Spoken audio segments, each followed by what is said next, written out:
nirelieve ko siya dahil doon sa pag-operate niya doon sa Pugo in Banban. I was just following orders coming from national headquarters. So I implemented. OIC ka. Bakit hindi ka ba dapat nagtanong? Pwede kang pakainan ng pipirman mo, death sentence mo. Before you sign or implement anything, mag-imbestiga ka muna kung totoo. And you failed to do that? Believe din ako sa'yo, pinagtatakbang mo yung boss mo eh. Sino ba chief PNP nun? The current Chief PNP now, Mr. Chair. Yung current General Romel Marbilo. General Marvin. Pag pinagtatakpan mo, ako naman, no? Kung hindi natin ito bibigyan ng special attention, though may pronouncement ang ating Pangulo, itong banning ng POGOs, parang mapapahalintulad ito sa mga illegal drugs and other illegal gambling. Parang yung mga tinatawag na guerrilla operations, andyan pa rin. Kaya napakahalaga po, Mr. Chair, malaman natin ano ba talaga nangyari doon sa police personnel na nagtrabaho, minalas pa. Yan lang po, ito lang sasabihin ko. I still cannot comprehend that after a successful operation of those personnel, and after a week, marerelieve sila. And I still lingering in my mind why. And now, it's becoming clear and clearer. So, Congressman Bosita, you have the floor right now. Thank you, Mr. Chair. Mr. Chair, during the last hearing, nabanggit po ni ASEC PAOK, General Cruz, na sa likod po ng illegal POGOs, merong kidnappings, killings, torture, prostitutions, love scam, and etc. And Mr. Chair, katulad po ng illegal gamblings, other illegal gamblings, illegal drugs, bawal naman talaga yan, pero nahihirapan po yung ating law enforcement units para dito. Ang kagandahan lang po ngayon, Mr. Chair, may pronouncement ng ating Pangulo para sa total ban ng POGOs. Meaning, parang nakikita po natin, wala nang dapat ikatakot yung ating law enforcement personnel para labanan itong illegal o itong POGOs. However, Mr. Chair, during the last hearing also, we found out na may mga police personnel ang CIDG na nag-operate, positive ang resulta, nagsampa sila ng kaso, so mahina na ang kaso ngayon dahil pinagsisibak, pinagtatapon yung mga operatiba kung saan-saang lugar, kung saan-saang reassignment. And Mr. Chair, kung hindi natin ito bibigyan ng special attention, though may pronouncement ang ating Pangulo, itong banning ng POGOs, parang mapapahalintulad ito sa mga illegal drugs and other illegal gamblings. Parang yung mga tinatawag na guerrilla operations, andyan pa rin. Kaya napakahalaga po, Mr. Chair, malaman natin ano ba talaga nangyari doon sa police personnel na nagtrabaho, minalas pa. Mr. Chair, with respect to General Karamat, then CIDG Director, meron po tayong kopya dito. Termination of designation of Police Colonel Buyakaw. Siya po ang dating Regional Chief ng RFU NCR, CIDG. Na-terminate siya sa position niya last April 17, 2024. Mr. Chair, ang tanong lang po natin to General Karamat, ano po ba ang naging ground at na-terminate sa position itong si Colonel Buyakaw? May grounds po ba tayo dito, Mr. Chair? May basihan po ba tayo legally? Okay. O You're asking General Karamat, Mr. Chair? General Karamat. Okay, go ahead.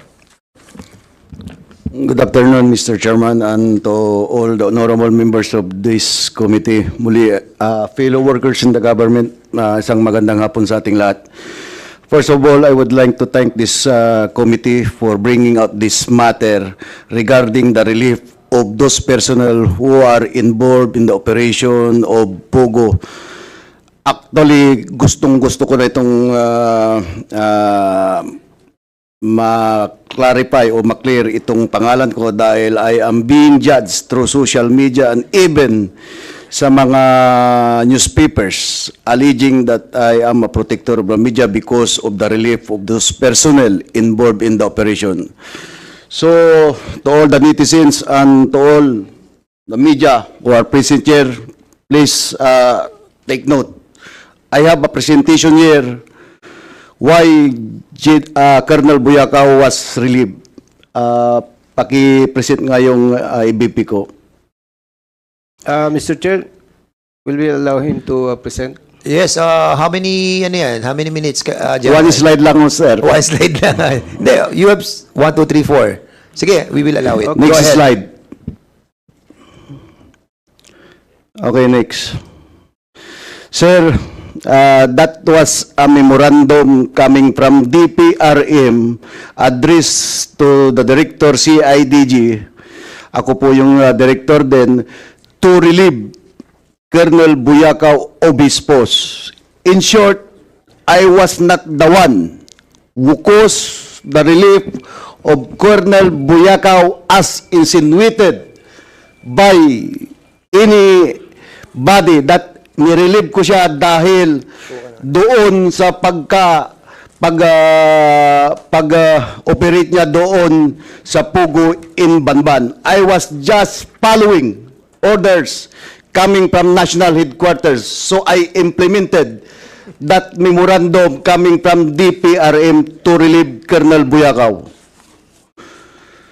Yung mga sinasabing na wipe out, yung mga personnel niya nakasama doon sa operation sa Bamban, some of those personnel, when Colonel Buyakaw was relieved of his post, some of his officers and men personally requested to be transferred. Alam naman natin na kapag bago ang boss, iba na gusto nila sumunod doon sa boss or they ask for the transfer. So in short, and simple language, hindi po ako nagpa-relieve kay Colonel Buyakaw and others. Thank you, Your Honor. So, Mr. Chair, meaning, lahat po ng personnel under Colonel Buyakaw voluntarily nagpa-relieve. Except for Colonel Buyakaw, sir, who was relieved by the DPRM. Actually, the one who signed the memorandum addressed to the Director CIDG is beside me right now, sir, who was then the OIC of DPRM, the person of Major General Bakay, sir. Okay, thank you, General Karamat, sir. General Bakay, sir. Nabasa ko po, ikaw yung signatory doon sa instruction, sa directive to relieve Colonel Buyakaw from his post as Regional Chief and CRCIDG. Ano po ba yon? May nag-utos po ba sa inyo or merong board resolution? Mr. Chair, magandang hapon po sa atin lahat, Mr. Chair. And to the honorable members of this committee and other resource persons. Mr. Chair, when I am the signatory of that memorandum directed to the Director of CIDG in my capacity as the officer in charge of Directorate for Personnel and Records Management. I am now with the Directorate for Investigation and Detective Management, Mr. Chair. The orders for given to classmate General Karamat, sir, came from the higher ups. It's a command guidance and in short and simple language, Mr. Chair, I was just following orders to implement to give orders for the relief of Colonel Buyakan, Mr. Chair. In other words, Mr. Chair, naglabas ng memorandum si General Bakay, then assigned DPRM in compliance with the instruction of another senior officer. Am I right, General Bakay? Opo, Mr. Chair. Yung po bang instruction na yan, General Bakay, sir, is it verbal or written? The preparation of the memorandum, Mr. Chair, is coming from our publication, which is just a section of the PRM. And I'm not at liberty or free to determine and say kung paano po binigay yung orders, Mr. Chair. But regardless, pag dumating po sa DPRM, it's coming from the higher ups, Mr. Chair, from the command. Clarify ko lang, Mr. Chair, doon sa section or division under DPRM, hindi po yan ang issue. Ang signatory po sa orders, sa memo, si General Bakay. Meaning, may nag-utos kay General Bakay. Tama po ba? In a sense, yes, Mr. Chair. But, Yes. Yes, Mr. Chair. We know that. Hindi mo naman gagawin yun kung wala instruction sa'yo. Dalawa lang naman po yung instruction eh. Either written or verbal. Is it verbal or written, General Bakay, sir?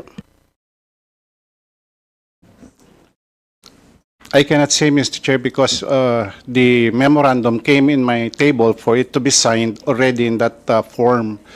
And hindi ko po alam from the, if I may ask yung staff who prepared it from that section, Mr. Chair, if the order was written or verbally. I am not Mr. Chair. of possession of that knowledge, Mr. Chair. Mr. Chair, pag ikaw ang head of office, especially third level police commission officer, itong si General Buyakaw, Colonel Buyakaw,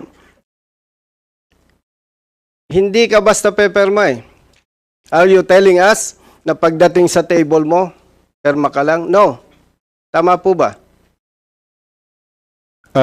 It is assumed, Mr. Chair, when these types of orders are given to Mr. Chair. DPRM, it has Mr. passed Chair. through the command group, Mr. Okay, The Congressman, resource person is not answering the question Yes. of the Honorable Busita appropriately. Yes, Mr. Chair.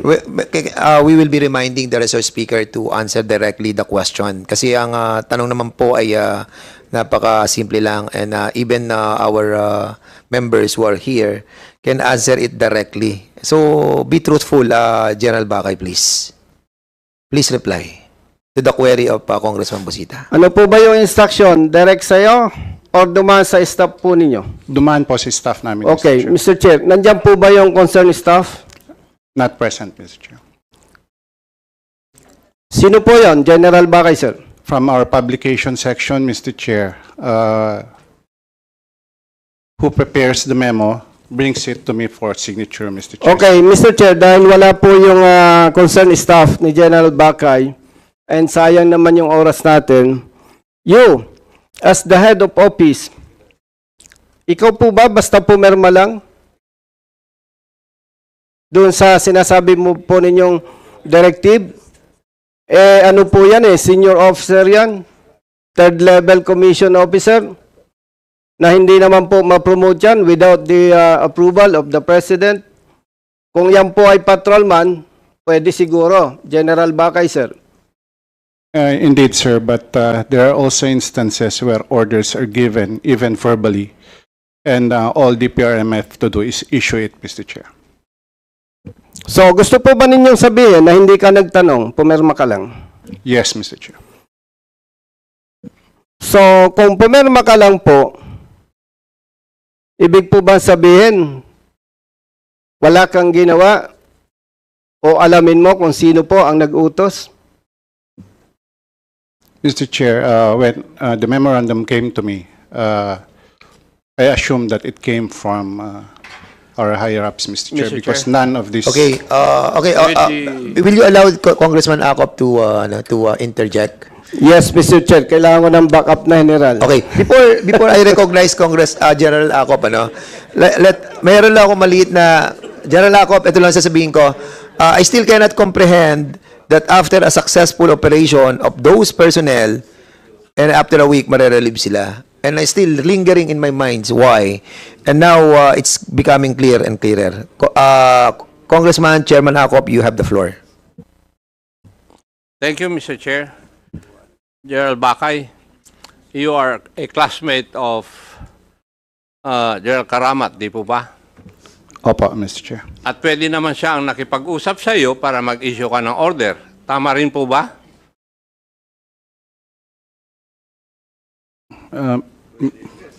May I ask again for the question, Mr. Chair? Ang tinatanong ko lang, mag-classmate po kayo. Sinagot mo, oo.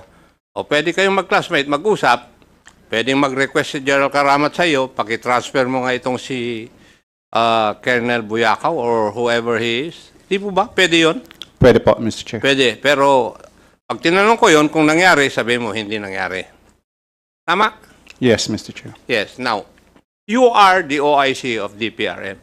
And as such, you're not the permanent director of that directorial staff. And therefore, you must be more meticulous dahil ikaw ay OIC lamang.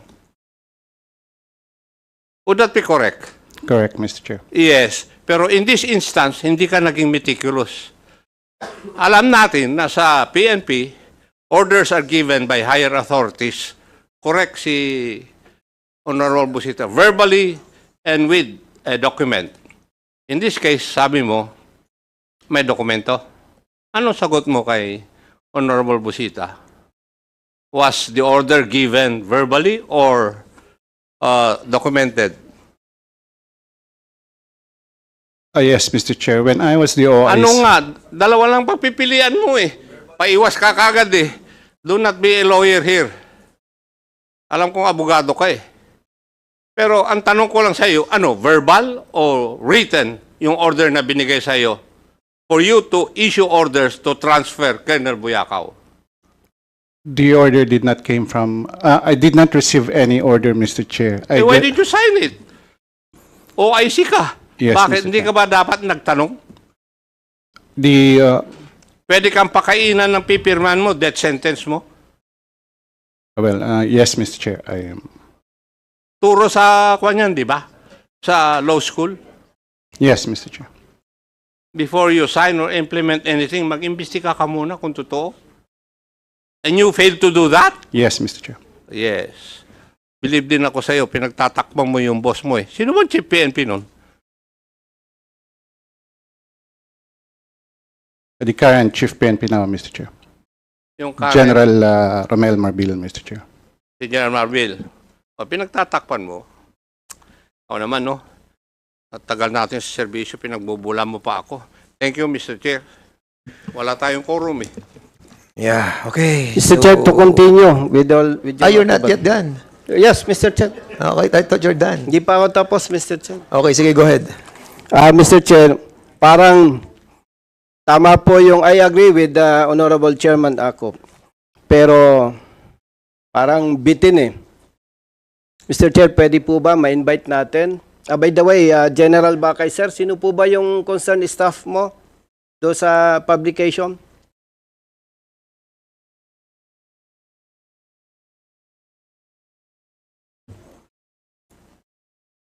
General Bakay, yung bang, I'm sorry, Congressman Busita, yung staff natin na nag-prepare ng documents, anong pangalan po niya?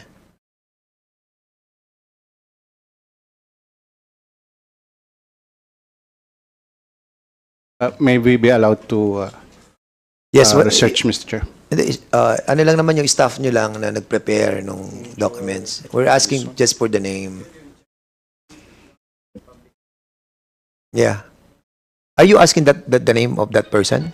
Yes, Mr. Chair, yung head or chief of publication. Please reply.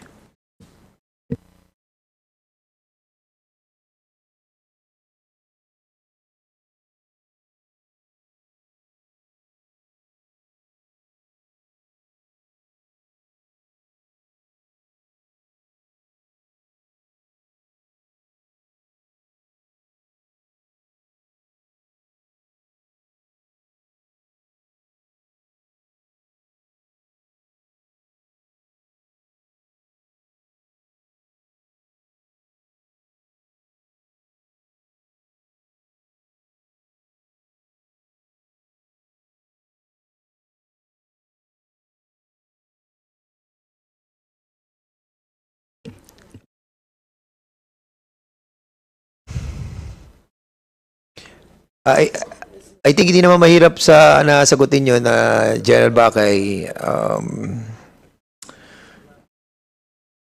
By the way, Mr. Chair, while waiting, gusto ko lang iklaro yung pangalan ni General Kamat, Mr. Chair. Sige, go ahead. General Karamat. So, malinaw pala na may instruction, written instruction, directive, si General Karamat. So, yung iniisip ng publiko na si General Karamat ang protector ng illegal POGOs, it's very clear na kung ganon, hindi niya sisibakin yung mga bata kung bata niya yon. Unfortunately, Mr. Chair, may directive may memo. So, mabuti pala, General Karamat, na pag-usapan to. Actually, alam ko yung background mo, okay naman especially yung iyong wife. No? You want to say something, Congressman Paduano? And, you were whispering Yeah. and I can hear the sound of your voice in my left Mr. Chair, ear. with the indulgence Baka of- masasagot na ni General Bakay. Wait. Order. So, will you allow the interjection of Congressman Paduano? Pwede, Mr. Chair, marami ang utang dyan Okay, go ahead. Chairman Paduano, General, utang. you have the floor. Chairman, but of course, that is the manifestation of Chairman Busita. No, Congressman Busita. I just like to put in the record that is his manifestation and his conclusion with regards to what really happened. But it does not conclude that indeed, di ba, General Karamat never, as asked by Chairman Akop, never talked to his mista. Di ba? Not just because there is a document not coming from General Karamat. Indeed, General Karamat and General Bakay never talk to each other. Di ba?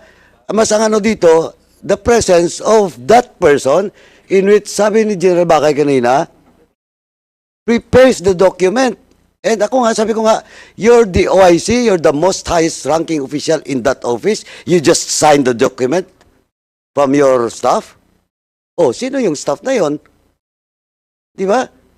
Medyo normally, sa opisina, bibigay siya ng staff mo, pepirmahan mo ba? Kung hindi mo man lang matanong, oh, saan galing to? Ba, ano to? Or, ang pinaka-the best is, you read it. Just to make sure that the document, sabi nga ni Chairman Akop, hindi ka ililibing ng dokumentong yun. Diba? Kaya, it is not conclusive, Mr. Chairman. At the same time, ako, para sa akin, we should produce that person. Kasi, eto ngayon, Chairman, when Chairman Akop, who was then the PNP chief, General Bakay mentioned about now that the PNP chief Marbel. To be fair with the PNP chief, he is not here. And now we will conclude that it's the PNP chief who orders the staff for General Bakay to sign. No, Mr. Chair. That's why, what I'm saying is, we have to produce that person Yeah. that was mentioned by General Bakay as the head of the, what do you call this, publishing? Publication. Oh, we have to produce that person. Or else, I still have doubt that Bakay and Karamat talk to each other, bilang mista, nag-usap, arbor. Or, now the PNP chief is being dragged. The name of the PNP chief, Marbel, is being dragged in this investigation because of the statement of and the answer of General Bakay to the query of Chairman Akop. I think that's unfair. Mr. Chair, that's why. Order. Wait. Order. So, please refrain from speaking if the both chair does not recognize you first. So, Congressman Akop wanted to interject. Will you allow it, Congressman? Yes, Busita? Mr. Chair. Again, this is the second time. So, with your indulgence. Yes, Okay. Mr. Chair. Kasi binabanggit palagi yung pangalan ko. Mr. Okay, Chair. Congressman Akop, you have the floor now. Go ahead. General Bakay, there are only 4 officers above you. Di po ba? TCDS, huwag kang bubulong-bulong dyan, Karamat. Si TCDS, DCO, DCA at saka si Chief PNP. Sino kaya doon sa apat na yun na nagbigay ng order? Sabi mo, hindi ikaw ang binigyan ng order. Siguro yung staff mo ang binigyan ng order. Which I doubt. Kasi pag ikaw ang Chief PNP, yung head of office ang tinatawagan. Never yung small Indian. Di ba? Oh. So, apat lang yung opisyal na superior mo. Sino kaya sila sa apat ang nagbigay ng order sa tao mo? Hindi naman pwede siguro yung TCDS. Label. Hindi siguro yung DCO. Kasi hindi niya domain yun eh. Pwede siguro yung DCA at saka si Chief PNP lang ang kumausap. Di ba? Alam naman natin yun eh. Pagsisinungalingan nyo pa ako eh. Galing ako dyan. General Bakay, please answer. Yes, sir. When I was the OIC, I was also at the same time the deputy director. And every orders coming to our office, Mr. Chair, it comes from publication. By the way, the officer in charge is Major Irene Hizon. It's Major Irene Hizon. Major And Irene. Hizon, Mr. Chair. And all of these orders coming from the publication are orders also coming from the Office of the Chief PNP na dinadaan po siguro kay SEA. So ang flow of these orders, yun po. And unfortunately, during my time, hindi po ako tinatawagan diretso to issue orders. I was the OIC only for about less than a month, Mr. Chair, because nag-retire yung director mismo and hindi pa I was the OIC only for 2 weeks. So hindi ko po na-experience yung ako po tinawagan mismo ni Chief PNP to implement orders. And in this case of the CIDG, nakarating na lang po sa table ko ang memorandum directing the director of CIDG to relieve Colonel Buyakaw. Buyakan, which I did sign. Hindi na po ako nagtanong, Mr. Chair. So in that case, we will be inviting the SEA and Mayor Irene Hizon. Major, yes, I said Major. Major Irene Hizon and the SEA. Okay, sino head ng SEA?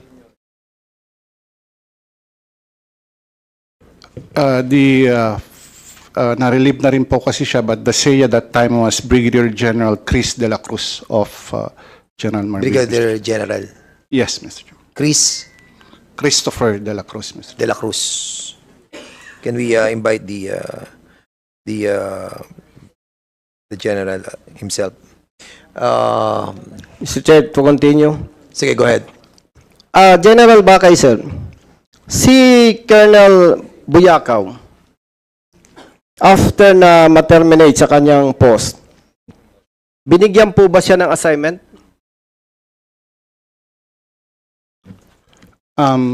With your indulgence, Mr. Chair, can we refer to Major General Karamat kasi CIDG po yung unit na involved. Mr. Chair? Okay, General Karamat, sir, please. What again, Congressman Busita? Itinatanong po natin, Mr. Chair, kung after na ma-relieve si Colonel Buyakaw, binigyan po ba siya ng assignment? Okay, General Karamat, please answer. Thank you, Mr. Chairman. General Buyakaw was temporarily placed at Admin Holding Center at the CIDG habang naghahanap pa ng mababakanting position para sa kanya. But yung sinabi nila na he was transferred sa Mindanao at saka yung mga kasama niya, there's no truth to that information. Actually, General Buyakaw was at present is the regional chief of CIDG Region 3. Siguro yun yung wisdom ng ang mga command group natin, mga leaders natin, para ilagay doon para matutukan talaga itong pugo na dating inoperate niya sa Region 3. So I could not question the wisdom of the Chief PNP bakit na-relieve si General Buyakaw, pero nakita ko yun pala yung wisdom niya. Mr. Chair, i-clarify ko lang. Nirelieve si, is it Colonel or General? Colonel Buyakaw, sir. Yes. I stand corrected, sir. Gusto ko lang ma-clarify, General Karamat, sir, na-relieve si Colonel Buyakaw. Nilagay sa Admin Holding Center. In other words, floating status. Then, currently, siya ngayon ang Regional Chief ng CIDG Region 3. Tama po ba? Correct po, Your Honor. Kailan po siya inilagay doon? It was not my time already, sir, but Colonel Buyakaw conducted the raid on, I think, February, and he was relieved March. I conducted the raid at Bamban around March, and he was relieved after 1 month. After 1 month. For the information of this committee, General Buyakaw was relieved from his post because he did not meet the standard of the new leadership, the Chief PNP, because, General Karamat, sir, excuse po. yes, sir. Ang pinag-uusapan po dito, yung immediate relief ni Colonel Buyakaw, na hindi nga alam ni General Bakay Nagperma lang siya Kaya, with all due respect, General Karamat, sir, wag niya po ninyong i-justify.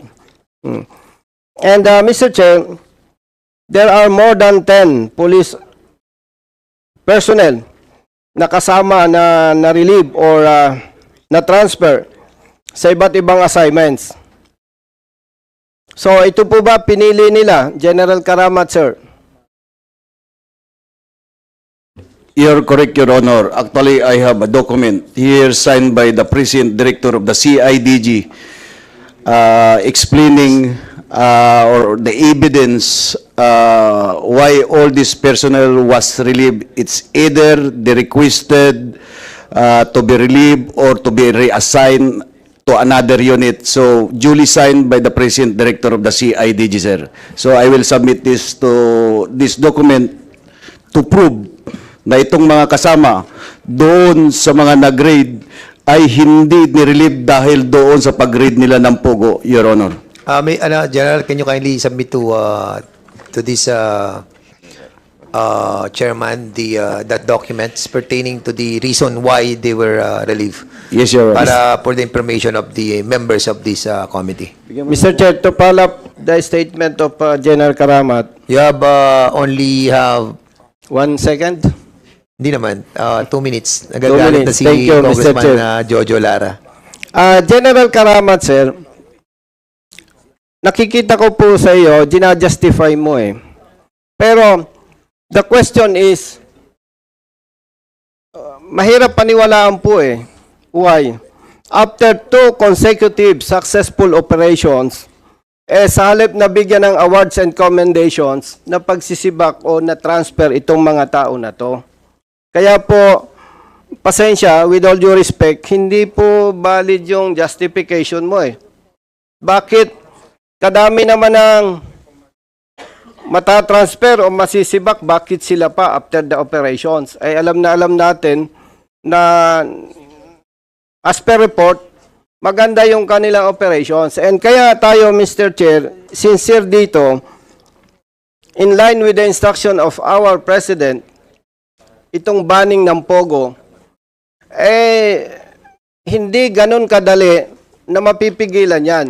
At kung hindi ito mabigyan ng proper attention, Mr. Chair, matatakot na yung police personnel natin. Kaya po, dapat talaga, protection na natin ang mabubuti at mga responsableng police personnel, Mr. Chair. Yun lamang po. Maraming salamat. Okay, thank you so much. We will be going to the next.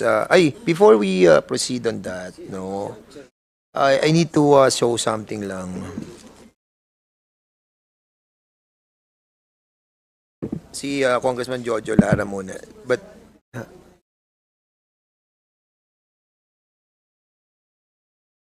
sa? So you want to... I'm going there. I'm going there. I'm going there.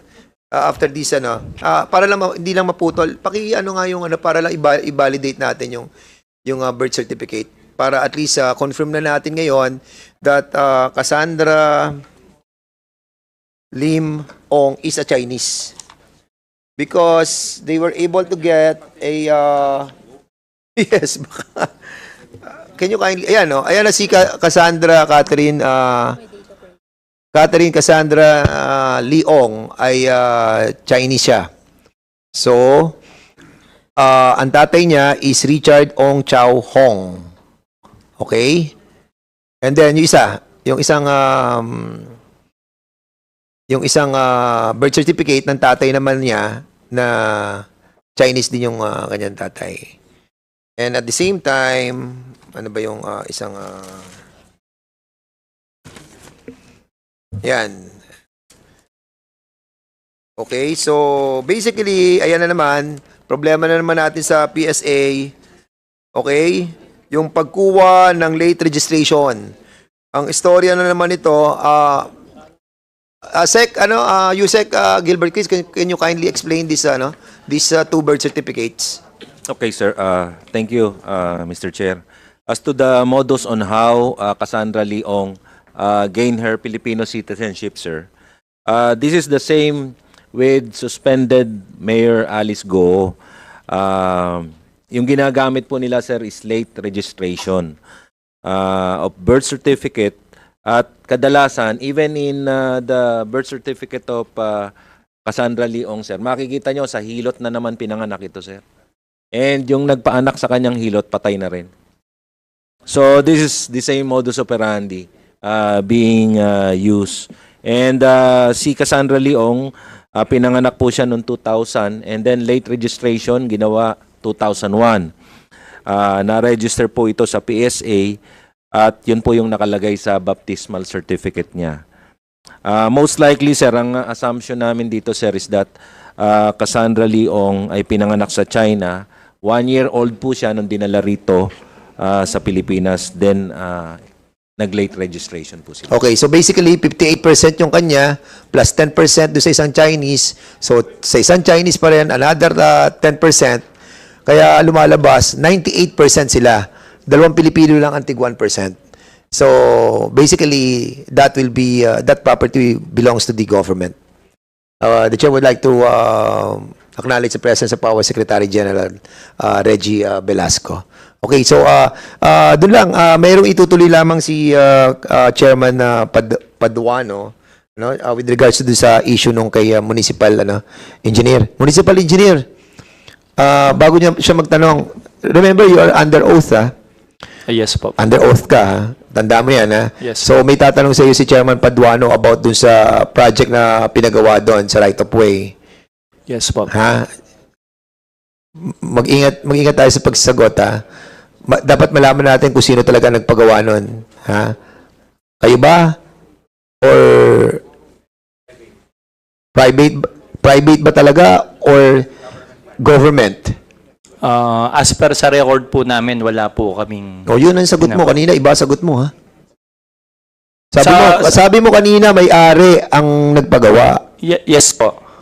Yung sa record namin po sa government, wala po kaming pinagawa. O sige, Congressman Paduano, you have the floor. Anyway, yun yung tanong ko eh. So, you confirm that walang pera. It is a private. Yes po, Your Honor. So, until now, that is a private property. Yes po, Your Honor. It was not donated to the government. I have no idea between the right of way po nung papunta po dun sa Angeles side, Your Honor. Pero yung sa amin po. Sandali. Ano po? Kasi, di ba, ang lupa, kaya nga binakura ng likod, di ba? Supposedly, doon talaga yung sa Purak na malapit, di ba? Yes Pero po. dito sila gumawa ng daan going to Angeles, tama? Yes po. And part of it is Angeles and part of it is Purak, tama? Now, you are from Purak, di ba? Yes po. Wala pa dito ang taga-Angeles.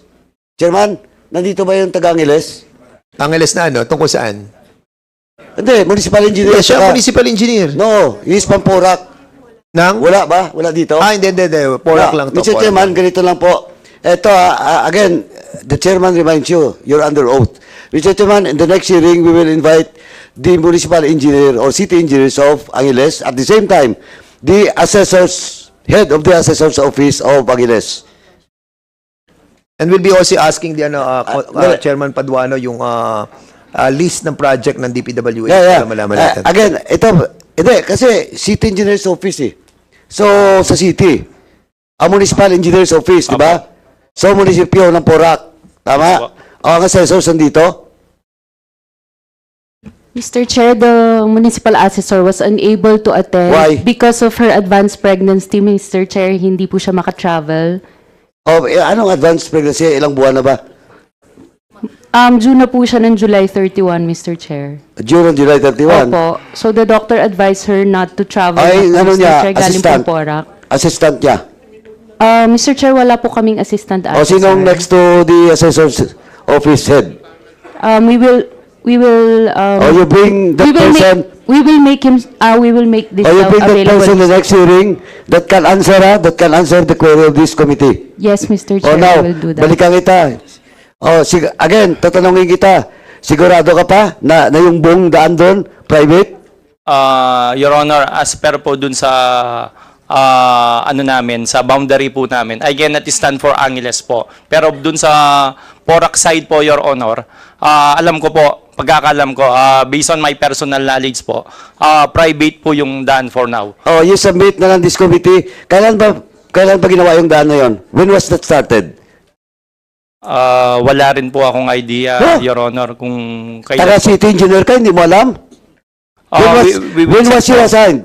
When was you assigned Actually to po, I city? assume office po as municipal engineer, November 2018, Your Honor. Oh, 2018, kailan ginawa yung more or less? Yung estimate mo? Yung daan? Based on my recollection, Your Honor, medyo matagal na po eh. Way back 2018 pa po, andyan na yung O, daan di, po. Mr. Chairman, pakisubmit lang po lahat ng mga records doon sa mga projects ng Yes po. Municipal Engineering Office at the same time yung COA report. Yes po. Okay, Ito Mr. Chairman, Mayor, baka alam mo. When was the construction of that road? Dinatnan ko na lang po nung Umupo ka as Mayor. yes, Your Honor. Previous to that, are you the Vice Mayor or the Councilor of the town? Barangay Captain po ako. From Barangay Captain, you ran as Mayor and you won. Yes, Your Honor. So you never been a Councilor of your town? Vice Mayor nung 2007 to 2010. 2007. You check. Anong Vice Mayor ka? Nandun na ba yung daan doon? Palagay ko nandun na po yun, Your Honor. Oh, that's ridiculous. Yes, During Your that time, Honor. wala pang, what's the interest of, or those, sino yung mga doon, may-ari? What's the interest of Roberto doing that, constructing that road on that year? Yes, Your without Honor. any business? Hindi, kasi doon na yung 100 hectares, doon na yung entry-exit nila. When was that? Yung 100 hectares, when was that purchased by that Pogo company? I'm not really sure, Your Honor. Mr. Chairman, LRA nandito ba? LRA? Wala. Mr. Chairman, Chairman, I will better invite LRA in the next hearing and submit to this committee all the pertinent document with regards to the 100 hectares being claimed and mentioned by Mayor. No, yung 100 hectares. We'll check if indeed that land is owned by that Pogo operator and that 8.2 hectares. When was that constructed, Mr. Chairman? Because we need to see it kasi dalawang municipality yun. alright. So, And again, Mr. Chairman, sending invitation to the municipality of Angeles, inviting the assessors and the city municipal engineer's office, pakilagay lang po yung mga documents that we need with regards to that property owned by that Pogo, yung construction of that road. Wala rin kasi at the end of the day, if you're not telling the truth, lalabas din. At that is on record. Yes, Your Honor. Ikaw, Mayor, that is on record. Apo. Hindi pa ako tapos. Mamaya, pag may time ako, tatanungin pa kita. Kasi it just pertains to the road. And yung kay Cassandra, Mr. Chairman. Ong, yes, Cassandra Ong. Go ahead. Pwede ko na ituloy? Yes, go Okay. ahead. And before you proceed, the chair would like to recognize the presence of the Deputy Speaker, J.J. Suarez, and the Chairman, Joboy Aquino, who are here. Thank you, sir, for being here. Go ahead, you can proceed, Congressman Anyway, Chairman Paduano. binuksan mo na rin po yung kay Cassandra Ong. Sir, Yusek, Pahok, if I hear it correctly, may holdings na kayo kay Cassandra Ong. Tama po. Yes, sir. So Cassandra Ong is using 2 passports.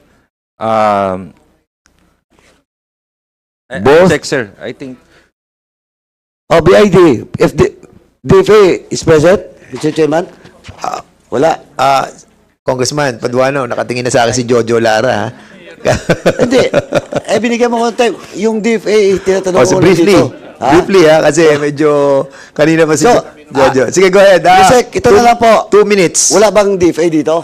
Chairman, walang DFA. Wala. Foreign Affairs, Wala. I don't think that we have invited BID them. wala din. BID wala din. No, we invited the Bureau of Immigration. Bureau of Immigration nandito ba? Wala. Wala sila. On the next hearing, Mr. Chairman, Yes. we will invite DFA and BID and for them Okay. to submit all the pertaining documents with regards to Cassandra Ong, the personality of that person. Yes. Yusek, ito last na lang po, Yusek. Yes, sir. Para mabilis kasi nagmamadali si Chairman kakaya kay Kong Jojo. Yusek, yung holdings ba is confirmed by DFA and BID? yes, sir. Actually, may isa lang ang passport niya, sir. She's using Philippine passport. Oh, so she's using Filipino passport. Unlike Yes, sir. in all other investigations we had in this Congress, in this 19th Congress, marami po using 2 passports. Yes, No, sir. they claim to be Filipinos, but they're going abroad the Chinese passport. Now, in the case of Cassandra, you confirm. Yes, sir. Just a Philippine passport. So it is coordinated with DFA. Walang record. DFA and the Bureau of Immigration. Immigration, when was the last time that Cassandra Ong travels abroad? Sa ngayon, sir, wala pa po kami record, but we can check with the Bureau of Hindi, Immigration. kailangan natin kasi is now, ano ba, may cases was filed already against Yes, sir. Cassandra Ong? Yes, So, sir. Incorporator siya, sir, ng... So if there's a case filed, better at the very least, dapat nakatimbre na sa BID. Kung hindi man hold departure order, sa watchlist na. Red flag na tayo dapat, di ba? Because she has, as you have said, she has a pending case. Yes, sir. So, Chairman, I think again, notified na BID about Cassandra, right? Meron. Meron ng notification ng BID about her. Because Next hearing. case were filed already. And as a matter of fact, ano siya, Anyway, Chairman, Sige, go ahead. ano na lang po, paki-invite na lang po ang DFA at saka BID and all the records of Cassandra Ong with regards to passports, either Philippine passport or Chinese passport, and the last entry and exit of Cassandra Ong in the country. Okay, Thank you, Chairman. thank you so much. So, finally, Congressman Lara, you have the floor. Thank you, Mr. Chair. Address ko lang kay Chairman Al. Kasi hindi ko naabutan kanina yung opening. May nagtanong na yata sa amin. May pagkakaiba ba ang POGO at saka IGL? Actually po, yung POGO po, panahon po nung previous administration at nagkaroon po kami nung nakita po namin na marami po doon sa 298 ay involved na nga sa iba't ibang uri ng mga criminal activities.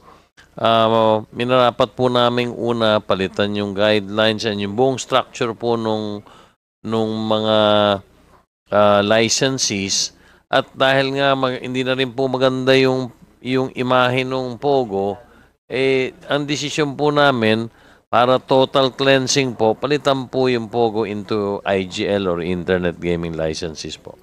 But definitely, Congressman Lara, structure-wise, gayon din naman ng mga guidelines, totally po, baka 80% po napalitan po talaga. So, tama ba pagkakaintindi ko, parehas Nagkaiba ng Opo, pangalan. in the end ho yan. Yan din ang Dun hanap sa- buhay niyan. Parehas po. Kaya po sinabi ko kay Congresswoman Castro kanina, doon po sa utos ng Pangulo, damay po lahat. Yan. Maraming salamat. Itong susunod na katanungan ko lang. Nung nakaraang pagdinig, nabanggit nyo po na wala kayong na-issue, no, with due respect sa CESA. Kaya ko lang po babalikan ito. Ano po, kasi may lumabas po kasi na article after our past hearing na kinuha yung statement na wala po kayong na-issue doon o doon sa mga EDCA sites malapit na mga POGO license. Ano po? So, ang tanong ko dito sa iyo, kasi madami pong nagsasabi sa akin na hindi po kasama talaga ang CESA dahil it is beyond your authority. Opo. Tama po ba ako doon, Chairman Al? Tama po kayo, Congressman Lara. Kasi magkaiba po yung statement na wala kayong ini-issue at yung hindi nyo sakop o saklaw. Tama po ba ako doon? Kung bibigyan niyo po ako ng panahong makapagpaliwanag, Congressman Lara. Yeah. Yung po kasing dalawang katanungan po yung tinanong sa akin nung nakaraan eh. Meron po bang kayo rin po yata doon sa may mga EDCA sites?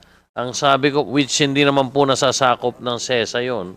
Ang sagot ko po sa inyong katanungan noon, wala pong in-issue kailanman ang PAGCOR ng mga lisensya doon po sa mga malapit o nakapaligid sa EDCA sites. Pagdating naman po sa CESA, maliwanag po sa kanila pong charter, yung kanila pong charter ay pambihira sapagkat sila po ay may kapangyarihan or authority na makapag-issue ng gaming license sa kanilang jurisdiction without having to pass through PAGCOR. So, sa madalit salita, maliwanag na yung binabanggit nyo na wala kayong na-issue are areas outside ng CESA. Tama po ba yan? Tama po kayo. Yung pong hindi nasasakop ng CESA na sinasabing nakadikit or malapit po sa mga EDCA sites, doon po wala pong inisyo ang PAGCOR.